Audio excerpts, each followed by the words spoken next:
There we go. George Bush did 9. Abraham Lincoln's assassination. Oh, See, I shit. fixed it up. I switched it up on you. See, he didn't do 9/11. He did Abraham Lincoln's killing. Yeah. Because they shot him in the hat and he died for some reason and no one knows why. Yeah, that's crazy. They shot him in the big hat and he died. And no one can figure out how that happened.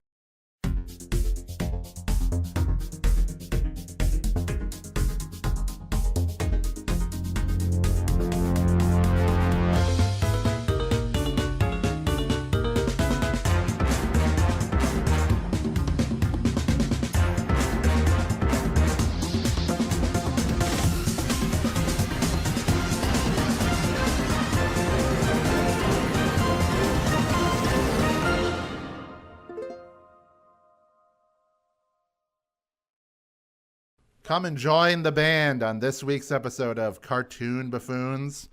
I'm your host, Wyatt, and who is here with me today, as always? Hello, it's me, Morgan. I'm Rarity's older cousin who only does hair. And who is our very special guest for today's episode, in the studio with me for the first time. Yeah, my name's Jeremy. Wyatt found me way back in 9th grade just shaking a pokey walker in study hall. And now Yeah. I'm here 15 years later. Not bad. Yeah, we're here to talk about... I've decided to bring one of my in real life 3D PD friends to Cartoon Buffoons, and we're here to talk about Puffy Yumi, which is a show that we have dreaded a bit coming back to, especially after watching the Teen Titans and complaining about how it is kind of cringe, like coming back to it. Imagine if all of the cringe of Teen Titans was concentrated and turned into its own television show. And that's what we have here. So It's a little bit not as bad, which is crazy for me to say. okay, But we'll get into it. sure. Maybe it's like concentrated and then spread out across fucking a million, billion, more 300 time to work on million it.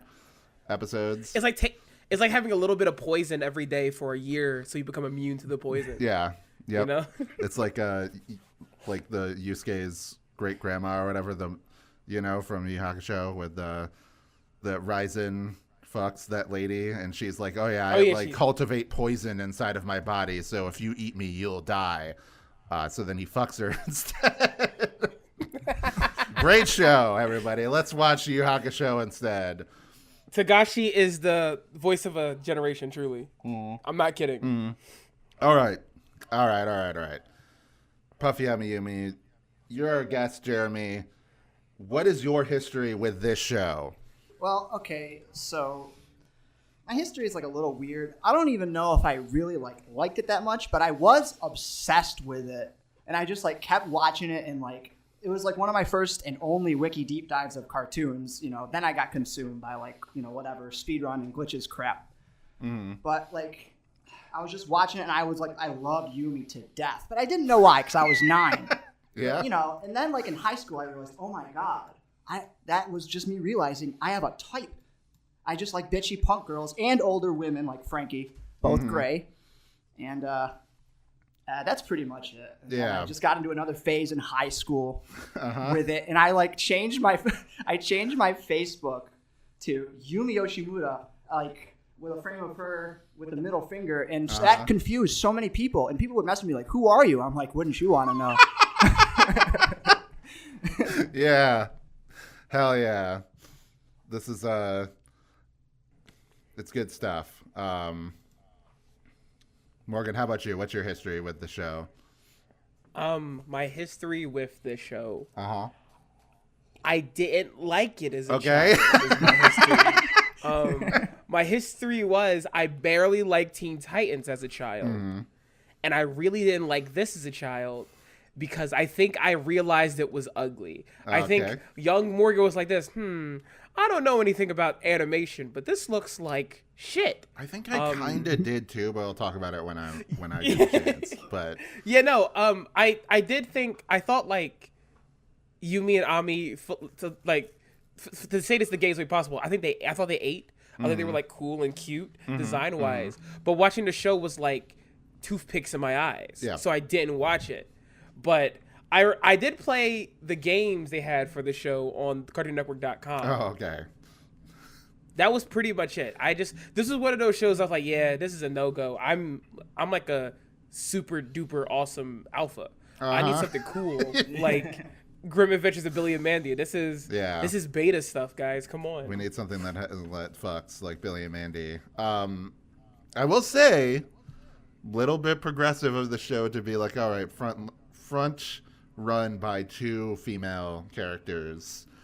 We talked about that before, that like most of the time it's like a boy and a girl, or just a boy and no girls. But hey, this time they're like, hey, here's these 2 like colorful female characters. They're running the show. That is at least interesting and worth pointing out. But I do want to get to my history with it, and that is, I obsessively watched Cartoon Network as a child, which is why I'm doing this podcast right now. And a lot. Yeah. And this was one of those shows that I probably watched like every episode that aired. Maybe not. Maybe like during season 3 or whatever, like I fell off, but I feel like the show aired very quickly. Like it didn't feel like it lasted super long, because I remember like watching the final episode and they like sort of wink at the screen about it being the final episode. And I was like, what? That's it? Didn't the show just start? Like even in kid time, which is like a year is an eternity, I was still like, this show hasn't been on for that long. Like, it doesn't feel like it's been around that long. I guess it was 2 years, but, that's, I don't know. I can't express how much I went, there's 3 fucking seasons when I fucking started watching. I was like this. I'm like, oh, okay. This would be like a quick 20 episodes. What the fuck do you mean there's 3 seasons? This would be like Robot Jones, a good show that we loved. Like nice short 13 episodes per season. Jeremy, actually, you wanted to be on the Robot Jones episode, but you suggested Puffy Yumi instead of Robot Jones. Like at first you wanted to be on that, and then when that came to pass, you were like, let's do Puffy Yumi instead. Yeah, So I thought I had better stories for it. Yeah, that's true. That's like, I'm glad you have better stories. That's fucking insane. Yeah. I think that's like. That's why he's here. Caught classic cartoon people love and miss dearly. Move over, gay boy. Yeah. Come here, Puffy, I'll meet you. I do think that this show has a pretty cool style. Like it visually. Dude, it's if you see screenshots, you go, this show probably is animated really coolly. It's not. Every single, like, it looks kind of sick. I mean, I said to my partner when we were watching it, I said it looks like a folder. Mm-hmm. Like, it was like a really cool folder you would buy, or I guess my mom would buy for me. Like that, like has like all the pinks and all this stuff, but also like a little bit of punk edge to it. Yeah, this is what you get for your daughter who. This is what you get for your daughter who is closeted. Mm. It has that kind of folder vibe to it. Yeah, it's very like they did a good job capturing not quite the Sanrio look and style, but they're kind of going for that, like you said, like the folders in the Notebook, for the slightly edgier than Lizzie McGuire crowd, and I think visually, like if you look at a screenshot of the show, it looks pretty good, and like looking at key art like on Wiki and stuff, like it looks pretty good, and then it like starts moving, and there's one thing about the animation I do like, and that's that the mouth flaps are not, there's no mouth charts for like the girls in Kaz, so it's like anime that it's just like the like blah blah blah blah blah, it's lip flaps instead of a mouth chart, so it's one part that they can make it look like anime without. Like, for some reason, I don't feel like that's cringe, I appreciate that as far as that goes. Other shows that try to, like, copy anime will still give characters, like, a mouth chart. They'll A-E-I-O-U, they'll go through that. Whereas, other shows like this is a real one made by a freak man, Sam Register, who was in charge of Cartoon Network for a while. Like, he was, like, the dude in charge of programming for a very long time. Like, basically the entire time I've been watching Cartoon Network, like, religiously and caring about it, he's been in charge of it, and like Puffy Yumi was like one of his babies making the show. Like, it's just so Did he weird. not have money to give to the show that was his baby? Yeah. It's so weird because here's the thing. When I was a kid and I learned about Puffy Yumi and Teen Titans and everything and the connection between them, I assumed that Puffy Yumi, the band, was like a big deal.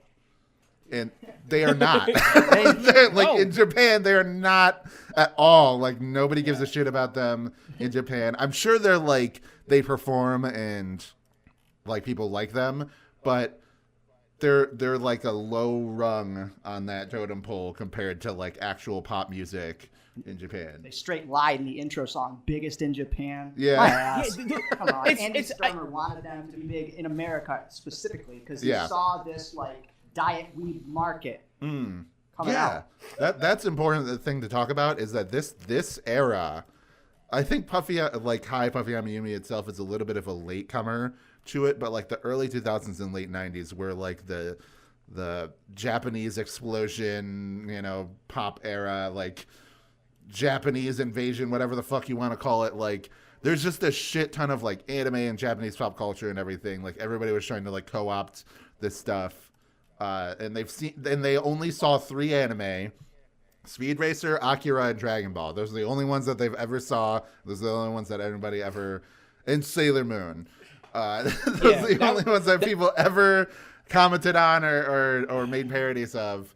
Like that was so it's so weird that like Puffy, I'm just gonna call him Puffy because that's another funny thing that the band's just called Puffy, but they had to add stuff to it. So I won't say his name because he did a lot of crimes recently. Wouldn't sue because he would definitely sue over that. But it's so weird they're not a big like thing. It's so weird they're not like stars or anything because like the show is so predicated on it. Yeah.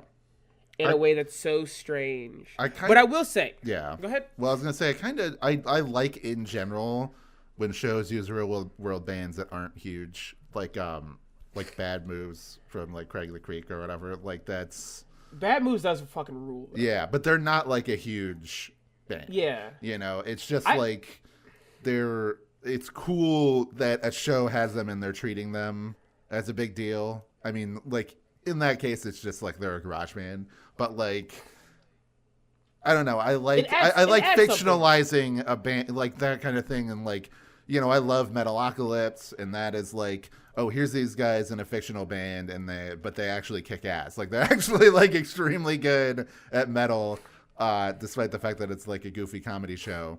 And, so I like that premise. It's just weird that they picked like an actual sort of like middle of the road J-pop group and got them to like come to America and be like, here you go, you failed there.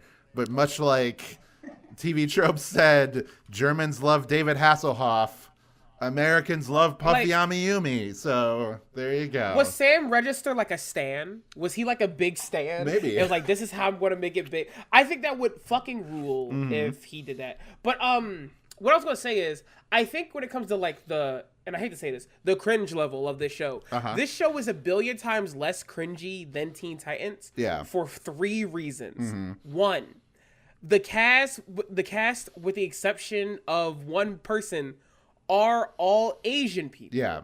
Japanese specifically, like even Japanese specifically, yes. Japanese, yeah, yes. Because I saw the name Keon Young, who was Kaz. I was like, oh, it was like Chinese or Korean, and then it's like, oh no, he was like his mother was Japanese or whatever. Like he was born of dual heritage. But then Janice Kawaii, who is also Jenny in My Life as a Teenage Robot, is Japanese, and then Grey Delisle is a famous race faker. There she is. And she's white, right? I'm not tripping, am I? I think she is, but she's done enough like spicy Latina characters that I'm not sure. Please stop saying that. I don't know if she is because like Jorge Gutierrez, he usually just hires Mexican people to do all his characters, and he always hires her for like bit roles, like not even just Rita and El Tigre, but like she's like the grandma in Book of Life and everything, and she's in Dude, Maya maybe, and the I don't know. Three. Maybe she just has dirt on people. I don't know. But yeah, like I'm saying, Yeah. I think this show is like less cringe than Teen Titans because it feels, authentic's the wrong word, right? It feels actually Japanese. Yeah. In a way Teen Titans never felt. Yeah, I will say, Like, those scenes at the beginning, like the framing device of the episode where it's like the actual band is a little weird. it's super weird. It's Yeah. super weird. It's mega weird. Are you gonna say, Jeremy? I don't even know if those are like original content because they had like this variety show called Puff Okay. About Puffy in like the late 90s or early 2000s, and I didn't do that much research because I Okay. got bored and just looked at Majora's Mask crap. Yeah. But I was like, they may have just taken scenes from that show and stuck them at the beginning of the cartoon. That's entirely possible. Yeah, but you do see them. They're like, it might be like photo editing or whatever, but you see them. Sometimes they're like holding the title card of whatever episode, and they'll like say the name. And like, I do appreciate in some way that I'm looking at the title here. You know, it's like a graffiti sort of stencil of "Hi, Puffy, I'm Yumi." Most things of this era that are referencing like Asian culture, they go for the like Chinese takeout box like aesthetic for the letters. This like goes for an authentic like, oh, the hi, like they look like katakana characters, like they look like actual, like if you're right that there is some authenticity to this, like it doesn't feel as craven of a grab as it is to like appeal to the anime market that was like bubbling up inside of America. I mean, even like shows that we love, like Megas XLR, was like cribbing so much from anime. Though we talked about it, that is a real as fuck show because they reference so much shit that nobody, loser nerds, nobody would have ever known about at the time. So like, I think the thing also that gets me here is that not to expose the most obvious thing about me because I am a 30-year-old woman. I was really into Nana and Paradise Kiss and other things. Right. And this does have those aesthetic. It has aesthetics of things you would see from like actual Japanese things for these age and demographics. Yeah. Like that's like, even if like I think the show is still like awful to watch. We'll get into that. But like I will say, like when I say like it looks like a folder or like it looks like art or like fashion at the time, this is what I mean. Yeah. Like Ami and Yumi, both for their like outfits and like some of the things they do in this cartoon, even if it doesn't work for me, I can obviously tell that like they're based off like a J-pop group from 2000 and something. Like it feels so deeply like that in a way that like a lot of other shows just don't, you know? It's why like I'm like this show that never annoyed me about it. If anything, the show annoyed me more when it had really American elements that felt fucking weird when I was watching an episode. Like they're all like the three main characters are so deeply Japanese, even speaking Japanese to each other, sometimes writing things out in Japanese, that when I'm like this, and here's Larry from South Dakota, and I'm like, what the fuck are we doing here? Or Chad, best character in the whole series. You just made that up. I have no fucking No, I swear to God. Yeah. Chad, King Chad. Yeah. Card game Sigma. Yeah. Love that guy. Card games. Straight up. He's like, I don't need you femoids. Yeah. Jesus fucking Christ.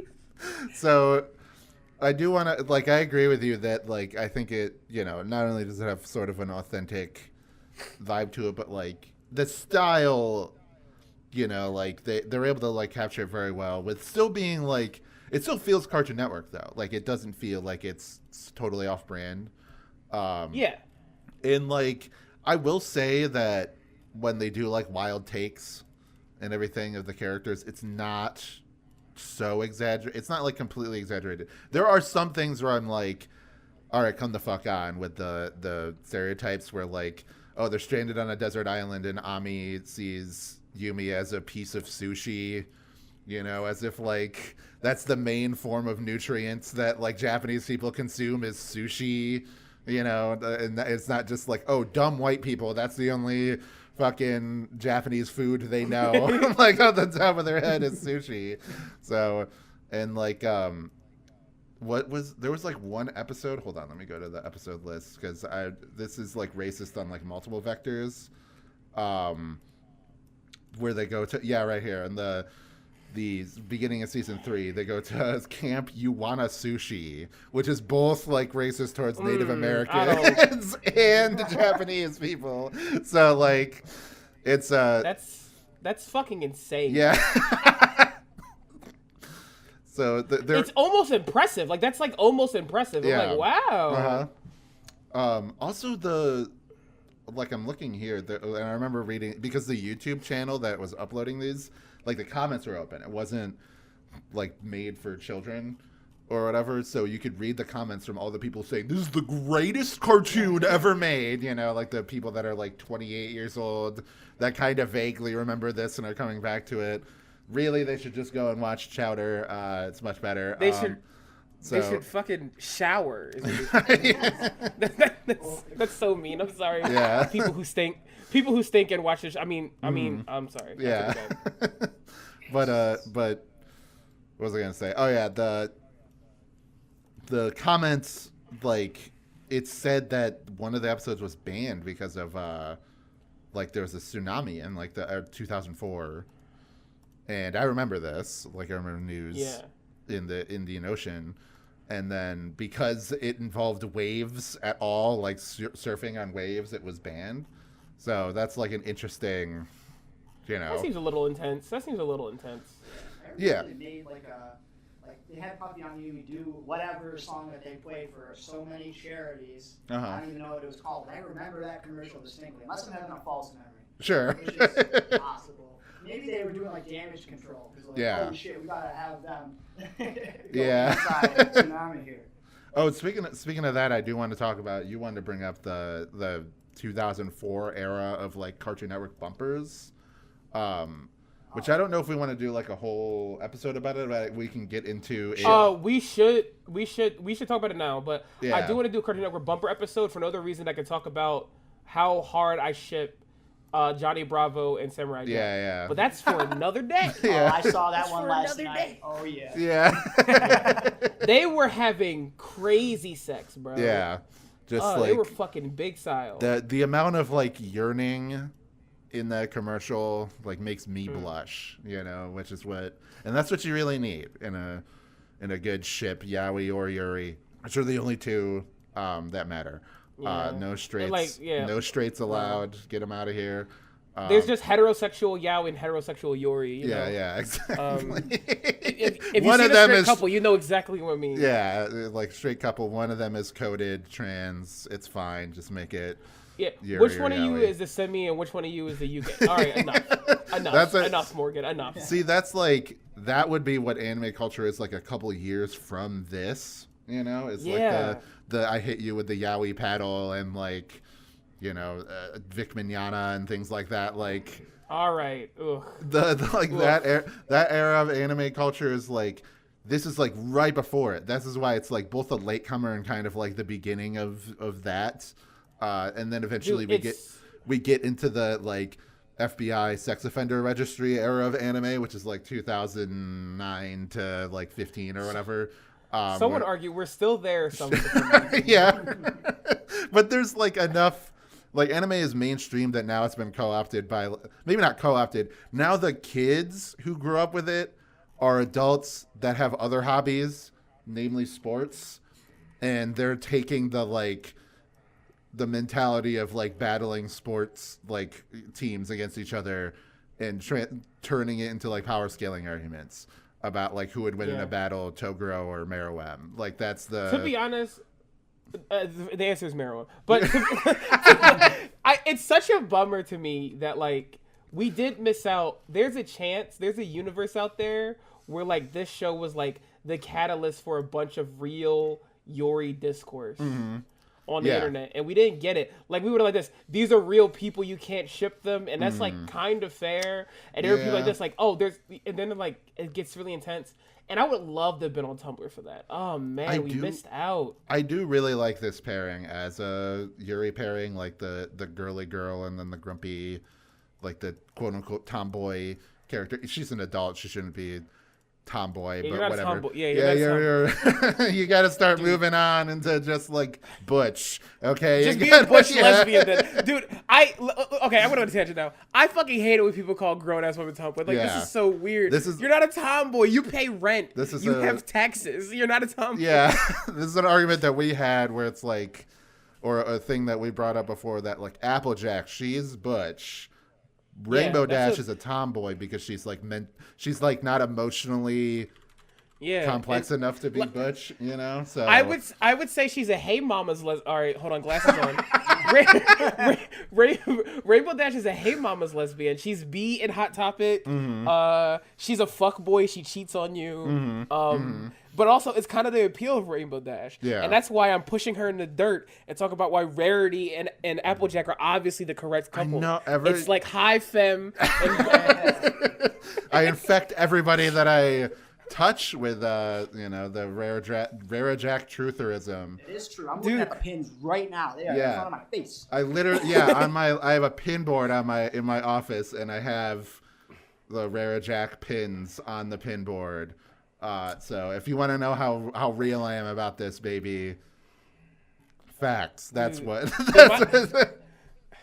The My Little Pony episode we're gonna never do is gonna go crazy. Yeah, I thought about like, should we do shows? No. Well, not just My Little Pony, but just shows that are like made by a bunch of people who used to work at Cartoon Network and are just making a show on a different channel.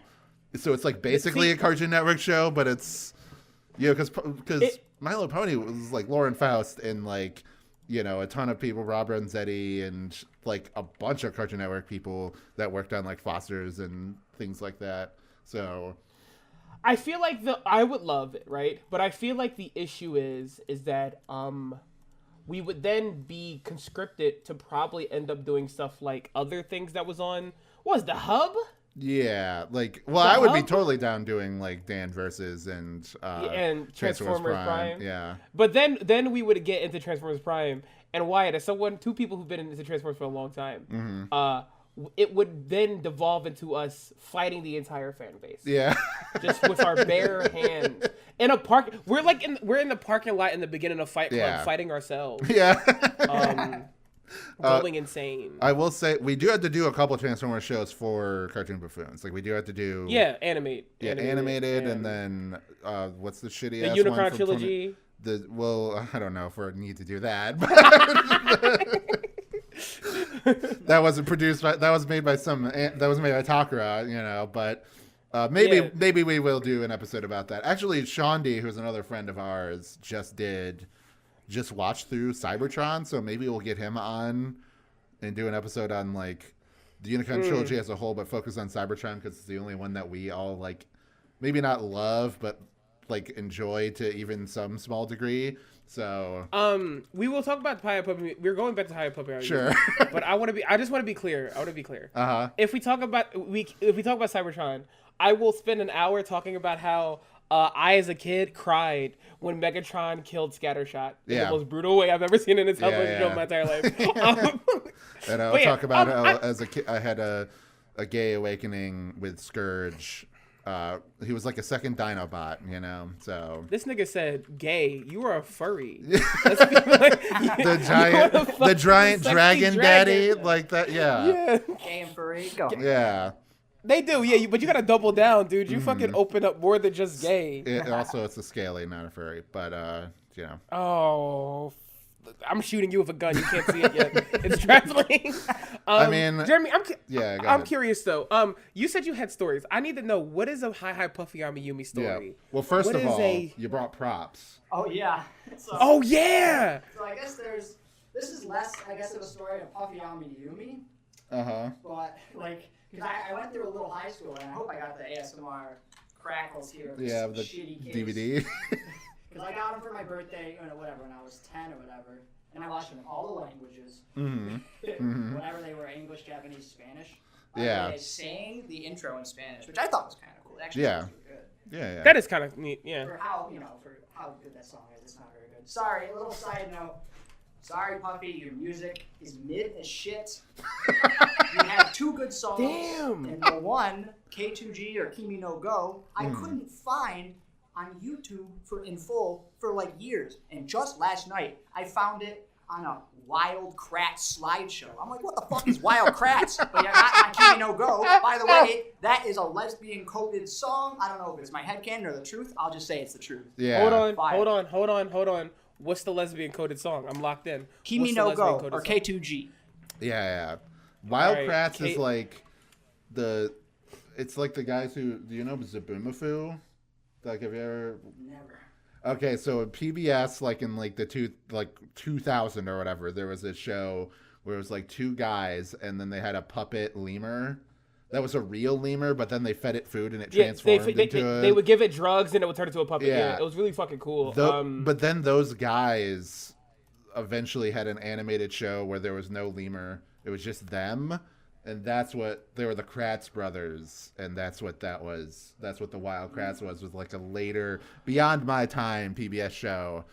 I do want to say, the Wild Kratts is crazy because I don't know anything about it, but I remember some kid that's younger than me that liked Kamen Rider saying, "Is this Tokusatsu?" And I'm like, well, first, first, it is in fact a cartoon. Yeah. It's not. Second, I said, why do you say that? And then he showed me a clip. Wyatt, they henshin in that fucking show. I'm not kidding. They have like special discs based on animals, and they transform with a transformation vest they have. And I'm like, what the fuck is going on in the Wild Kratts? But that's more of a magical girl thing. That doesn't have to be Tokusatsu, because like Precure, they also transform, but they just transform into pretty outfits and they have beautiful hair, And like Wild Kratts, they turn into like a beaver or whatever. Or something. Is that what it is? Do they turn into the animals? Is it like Magic School Bus? No, I think they get fused. I truly think it's like it's like a form change, like the mid-season Kamen Rider thing. Yeah, dude. Okay. It's fucking question. Okay, so I'm curious. Did you get these DVDs of Hi Puffy I'm Yumi like recently, or did you get them when you were young? Young. I got them like in 2005 or 6, whichever. And I watched them religiously, even though I could catch it on TV. Like, and it's just like, I think it's literally just the first 12, like the first season. Yeah, basically. I'm like looking at it. There was toys of this. Wait a minute, what? Look on the. Oh yeah, I guess there was toys. Yeah, there's fucking toys of. I don't know. I don't ever remember seeing these in toy stores, but they might have also been in the girls section, and I was too mask to go to the girls section as a Why child. You can't say that? You will be, my lawyer will be calling you. You can't call yourself mask. There is like I do like how these DVDs are like pink and purple. Like that's very good, and like the DVD cases, and then that there's like glitter into the plastic. Like that's nice. That's very like Barbie direct-to-video movie. DVD style. There's also like fashion dolls for like the actual like Ami and Yumi, like the real people, like the Japanese women, not the cartoon characters. I think like one of the like weirdest thing about the marketing of the show is how deeply the real women are like important. Yeah. And when you like look at the real women and then look at the characters, they don't particularly look like them. And they don't seem like they like. I'm looking at an image of personalities of them right now on Wikipedia, and like neither one like they both seem like they're just wearing like 2000 streetwear. Like they don't seem like one is the girly girl and one is the like punk like rocker or whatever. They just look like they're kind of wearing like big clothes. Yeah. And they doll them up, to look kind of as such on one of the DVDs. But then if you see any other picture, they're just like women. Yeah. They both have the same hairstyle. Yeah, except like Yumi's is messier and more often, I guess. Yeah. I don't know. It is funny that like I feel like Yumi is sort of the like more. She's like the more important character or whatever. She sort of like gets more episodes just because she's like a little bit. She's not as girly as Ami. I would say like. What would you say is your favorite character of like the three main characters? Wyatt. Just play with the fucking question, okay? Yeah. This motherfucker said we're gonna play along. I don't want to, but let's see. I I don't know, man. Mm-hmm. I think Kaz is funny. Yeah. Yeah, I was saying that to Wyatt at work. Yeah. He's clearly the funniest, even though he's still not that funny, but It's like I like what he's got. That's the thing fucking weird. with the show. It's not funny. Like that's Not funny. It totally is not. I'm glad we're getting this. I don't even know what the fuck this show is going for. Yeah. It's not funny. It's not charming. Yeah. It just happens. It's a thing that happens to you. It's like being beat up. Mm-hmm. It's And the animation just it looks like screen transitions or whatever in like a DVD menu. It doesn't look like actual animation. no. Like it looks like something you put in a PowerPoint. It's like it just looks it's just like so bad. Renegade Animation Studios is the people who made it, and they've done like pretty good. Hold on, let me go to Wiki here and get the thing. They've done like solid stuff like recently, but actually I'm looking through it and maybe that's not true. Why did we went, shit, guys, I think I lied. I think they have never done solid work. I think they do bad work, actually. They did the opening theme to Baby Blues, which I actually thought of Baby Blues when watching the show. Baby Blues is weirdly... That's a much better looking show, though, so it's not 100% fair. The most recent thing of note they did was Unikitty, which we will also have to talk about at some point, because that is a Cartoon Network show. Oh, you can't make me! Yeah, they also did some fucking Tom and Jerry stuff. They did some retakes on the Invader Zim movie, which I fucking love that movie. But there are I noticed this when watching it. There are random scenes that are flash animated instead of traditional animation in Enter the Florpus. And I was like, what the fuck is up with that? And then I learned, and I thought, the first thing that came to my head was maybe they got, indie animation or whatever to, they got, random people to come and do, certain scenes or whatever. But no, apparently it was just Renegade Animation, the studio, coming in. They also did Reanimated, which is the, Out of Jimmy's Head pilot movie thing. Oh, fuck these guys, dude. I don't... Yeah, they've done a lot of garbage, actually. So that's, maybe they're not good, but... Kimi no Go, though. Yeah. Also, let me just say, you brought up the song that had lesbian undertones, and I meant to talk about this because it's part of one of the only truly good episodes of Teen Titans. It's the part of it's from the Mad Mod episode. Yeah. It's the chase song. Mm-hmm. I'm like, I couldn't fucking remember that. That goes crazy. I will say that, listening to it as a kid, it felt, really cool. Oh, man, this is, a different country's music. But then, if you just watch on Adult Swim and you hear, Smile Bomb or, the second Inuyasha any of the Inuyasha ending. Yes, yeah. yes, I knew you were going to talk about the second Inuyasha. Bokutashiwa. Yeah. Or podcast over. I'm gonna put that song on. Fuck you guys. What I'm is kidding. it? The fourth opening of Fullmetal Alchemist and things like that, or any of the Brotherhood openings or anything like that. Yeah. You just hear any of these other songs and you're like, man, this is so much better. Yeah. And then even not talking about anime music, but playing games like Katamari Damacy and We Love Katamari or whatever, music present in that, amazing. So it's and then like you said, it is just kind of mid as fuck. Coming and listening to the music is not great. It's not terrible, but it's just to be the greatest band. I'm more willing to accept Death Clock as the greatest band in the world than I am to accept. Because there's a level of parody there with Death Clock, yeah. you know? I think the thing that is that I feel like this was late. Mm-hmm.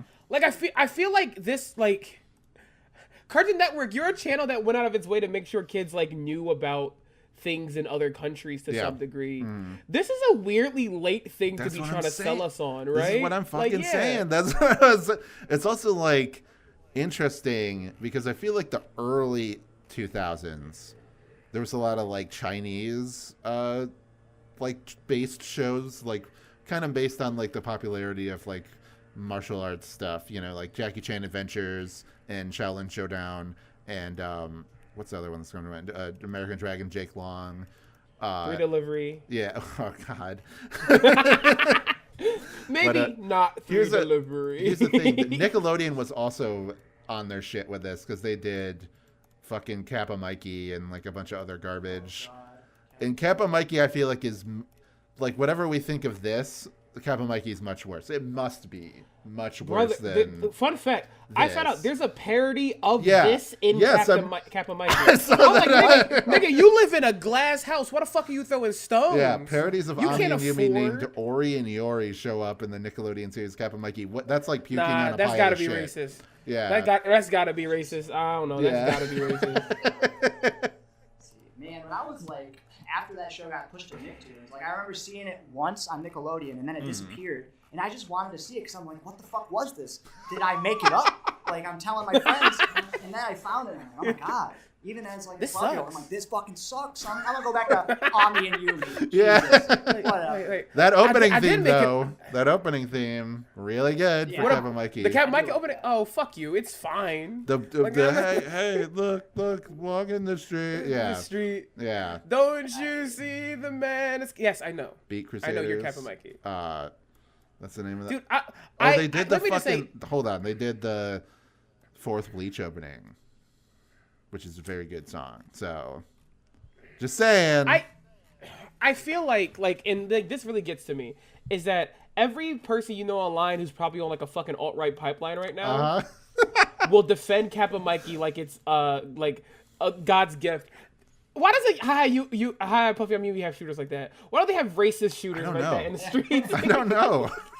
Can't even get that glazed. Yeah, I think like Kappa Mikey falls into that category of like, because it's like a white guy goes to Japan and then like a hot Japanese girl wants to fuck him. Like I think that's why those people tend to like Kappa Mikey more than Puffy and Yumi, which is like, oh, these are about two girls. This is too girly. This is gay. Like I don't want to watch this gay shit. Whoa, fuck this, dude. Yeah, fuck. it's much better. Yeah, like Kappa Mikey, they get to project. That's why like pedophiles love Loud House, because they get to project onto Lincoln Loud and then be like, and I get to fuck my 10 sisters or whatever. Like that's the fantasy of I'm just throwing Loud House fans under the bus at this point. This is going to get us in fucking trouble. This is the episode. I'm not cutting this out, by the way, because I will forget to edit it out. So, but like, listen, I don't want to say it right? Because you aren't, but you are. Mm-hmm. Yeah, and I think that's important. You're right. But like, I don't know, man. This all felt like this shit. Like I think after 1994, if I'm being generous, this shit was gauche. Like this is so oh man, I don't know. And this is the one I give, like I said earlier, I give this one a pass because it does feel like the most like there were Japanese people in the room at least. Yeah. Mm-hmm.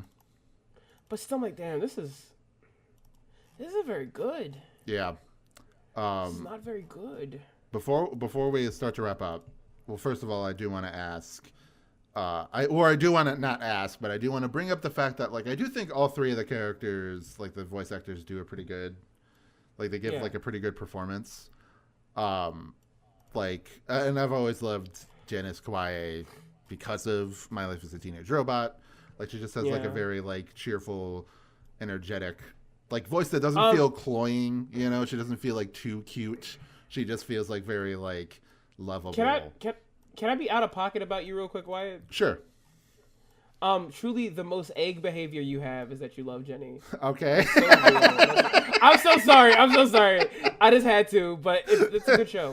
But yeah, I was so excited to hear for like, oh my god, I forgot she was in this. We gotta cover My Life as a Teenage Robot. Yeah. It's fucking good. That would be again. We talked about this that we want to do like Nickelodeon shows for April Fools, like or the entire month of April, and was like, what if we didn't do SpongeBob? Like, what if we just picked like random? We were just like, let's do fucking All Grown Up and like Harvey Beaks and things like that. We're just like, fuck that stupid cheese. Yeah, the get talking this cheese is motherfucker going to outta moralize here. to us now. I would Dude, love. when she called him talking cheese, that shit was racist. Yeah, yeah. But I don't know. I think all the voice like Keon Young as Kaz, like we talked about, he's kind of like the only character I would classify as like funny. The problem is like I feel like the show is very lazily written in that the jokes are just very obvious. You know, they're not, so that's why they're not funny. There's no surprise to them. Whereas you watch something around the same time like Billy and Mandy, that's so funny even now because it's so stupid that everything catches you off guard. Because it's like the last thing you would possibly expect to be a joke. Or sometimes it's like the most obvious thing, but in like a really stupid, like, oh, of course, kind of way. Like, I don't know. There's like a craft to it. Whereas like this just feels like it was kind of made by committee. And it sort of like began and ended at the design stage. And I think that is true for, like, I see that a lot with like indie animation now, is that there's a lot, and I'm sorry for going after some indie animation. I think a lot of it is good, but the people come up with like cool character designs and then be good at animation, and then writing is like, boom, they have no talent in writing, like, or joke writing or constructing scenes or anything. And it's just like, I can't watch this because there's no sauce just because it looks good. You know, like I've just seen that so many times where like a thing is carried by its art style and then you ask the fans like, well, yeah, no, it's not funny. And, you know, or it's not, the story isn't interesting, but. You know, I think like what like not gets me, but like this is so true across the board. You're right. Mm-hmm. And it's a bummer. Like, I think people need to start collaborating more. If you know you are a character designer person, I promise you can find a writer. I promise you can find this stuff. And they end up doing it, but if it's one of those things like happens like so deep into the project, you're like, buddy, I think you're in trouble already. Mm-hmm. Like, I think you're already deeply in trouble. But this like, I know it said like it feels like oh, was someone a stan? It does truly feel like that. It feels like someone's like, dude, I don't fucking have a show, but dude, hi, Puffy. Puffy goes hard as shit, bro. Yeah. And then it just sort of like was pushed through and made into a thing. You know, it just feels like obligatory or I don't know. There's just like a lot about it that it's just like, I don't want to say soulless, but it has like a taste of that. But I think it feels more ill thought out than soulless. You know,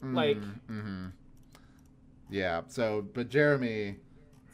You did say that you had some more stories, so I do want to get into them before we end the episode. So I know one thing for a fact is that you bought the Game Boy Advance games at one point. Oh, yeah. Okay, so I got it complete in box for $4. It was in shit condition, but whatever. I played through that whole thing. It was awful, but I'm like, okay, clearly no one else in the world is going to play this, right? So let's get a speedrun world record. Ooh, awesome. Yeah. And I was like, quote, practicing. Yeah. You know, I did some shit. And then I looked on YouTube, and some Chilean guy had a run that actually looked pretty clean, way cleaner than what I was doing. Yeah. And I was like, fuck me. I'm never playing this game again. Yeah. It's rotting away at my dad's house still. I moved out 5 years ago. And I'm never picking that thing up. Yeah. I gotta be...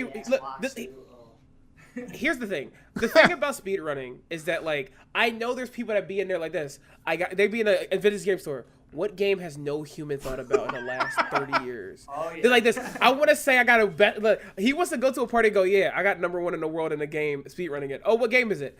I don't think that matters. And he has to hide fucking Cookie Monster's Big Cookie Feast on Nintendo DS behind his back or some bullshit. There's so many like that. Like, Identity Jawbreakers. Yeah. Also, oh guys, yeah, you played a bit of the regular show game on 3DS as well, which is like actually... Yeah, that's a good game though. That's like a pretty good. Those 3DS like Cartoon Network games were good. Like the Adventure Time one was really good. The first one, I haven't played any other ones. And then the regular show one is really good. So it's like, I don't know, they can do that sometimes. There was an OKKO game, which is like fucking crazy to me that they even got a game because of how quickly Cartoon Network like buried it and was like, we're not doing anything with this. And then I'm begging, I would kill for like an Animal Crossing style game with like Craig of the Creek or something like that. Some kind of thing where you just get to like meet and recruit like all of the kids in the creek and you just get to see them, and they make like a bunch of other like new kids like exclusive to the game. It would be awesome, you know? Just do that, but the show is Cartoon Network is dead. The show is like past its golden, it's like it's over. It's ending, soon. So yeah. So yeah, I also just to make clear, guys, Cookie Monster's Cookie Feast is not a real game. okay, yeah. I was just saying things. We know. That's not a real game. But people will speed run it anyway. They'll make a ROM hack now. Yeah. But yeah, but I think like to end this out, Hello Kitty, Jesus fucking Christ, oh my god, Hi Puffy I'm Yumi was like, this show was not nearly as bad as I remember it being, but it's more nothing, and I think that bumps me out more. Yeah, I agree. So okay, it's not even worth existing. Yeah.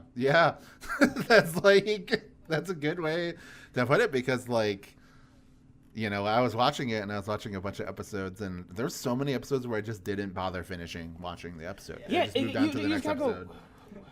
Also, this show was animated for an Annie Award. For what? What? Yeah, what the? Hold on, Get the fuck out of my face! Fucking participation trophy. Yeah, character design, production design. Oh, okay. Those all right, things make sense. okay, I can. Yeah, all right. I'll take it back. I'm sorry. Hi, Puffy, I'm Yumi. I didn't mean to hit you with that. I would say apparently this is an HBO Max in Latin America, which is pretty funny. Also, the whole at least up through the second season was released on DVD in Japan, which is very weird. So were they not lying in the intro? Biggest in Japan? Yeah, I guess so. Oh. Yeah, and there was. They should have said existent in Japan. We exist in Japan. That's the most the show gets. Yeah, the GBA game is Kaznapped, and then the Genie and the Amp on the DS. Oh, I bet that's even worse. I wonder if it has Pokemon style, you plug in the Game Boy Advance, you had the DS game and the Game Boy Advance game into it, and you get new content. All those hardcore fans are going Wait, to that. you said it's called the Genie and the Amp? Yeah.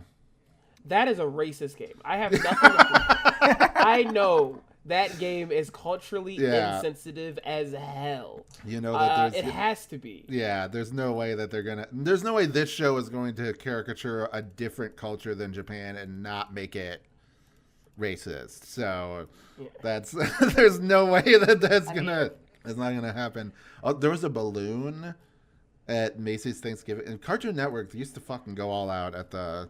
Yeah, they used to, it used to be a real channel. Yeah.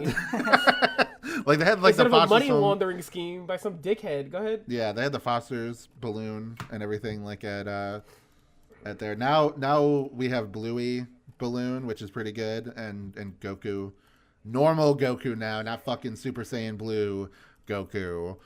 It's good, classic Goku. Dude, why are you talking like Republican? You're like, I hate fucking blue hair and pronouns Goku. Yeah, get him out of here. What are you talking about? He, him, lesbian Goku, Oh, no, my Goku doesn't have pronouns. It's Super and Saiyan. Yeah. Kaio and Ken. But, all right. I think we need to wrap this episode up. What a stupid episode. Yeah. We got to get lunch before work, so we're going to have to wrap this up. But Jeremy, thank you for coming on. Yeah, thank you very much, Do you have Jeremy. any plugs or anything that you want to... Do I have any what? Any plugs? I mean, twitch.tv/thataintfalco with a 0. I never stream, but I'm going to do Majora's Mask speedrun. Yeah. Yeah, baby, maybe. Yeah, there you go. And then, Morgan, how about you? Hey, everybody. It's Morgan. Mm-hmm. The bits are here. You can find me at Girl Next Vor on Tumblr and on Blue Sky. However, my manager has informed me that I have 300 years of bad luck, and to fix it, I must blow up Blue Sky with a bomb. So that's happening. I mostly post just bullshit, or I draw. There's also some vampire stuff there. But yeah, that's the main thing I'm doing over there. Wyatt, where can we find you? Oh, you can find me on twitter.com/WazRanger, WAZP Ranger. Also on Blue Sky now. I actually don't post that much on Twitter anymore because I really hate it there. And Elon Musk I do hope he gets shot through the skull with a sniper bullet. Wyatt! So that's the Wyatt! We're living in a surveillance state. Republican-controlled America. Let's not say those things anymore. As a joke, that would be really fun, in Minecraft or whatever. Yeah, there you go. And so I use Blue Sky a lot more. Still not an ideal website, but whatever. Post stuff on there. Post about this podcast. If you're listening to this right now on Patreon, thank you so much. Big thumbs up. If you're not on the Patreon and you're listening to this on YouTube, next episode, which is Foster's Home for Imaginary Friends, which is a show I'm very excited to go back and rewatch. That will be up on the Patreon. $3, join, good time. There's plenty of content there to enjoy, plenty of podcasts with me and all of my internet friends and weird people. So yeah, go and check that out. And then also get ready, because next episode we're going to be doing a good show this time. Well, I guess we did a good show last week with Justice League Unlimited. Yeah. That was a very good show. Also, this was just a mid show. Yeah. This is like a mid show in the set, but it's still below the other mid shows that we've done, like Mike Lou and Og and Time Squad. This can't hang with Time Squad. Yeah. I said no one has ever fucking said until this very moment. Those are like high mid, and then this is low mid. Like this is like Mike Lou and I is like, that's when a mid is loud. Yeah, this absolutely. is just mid. Yeah. I like Mike Lou and I quite a bit, but I do too. That shit goes crazy. Yeah, we enjoyed that. The episode with Tariq was a lot of fun. If you haven't heard that, go on the YouTube channel. It's Only Magic, etc., etc. Anyway, peace out, everybody. Goodbye.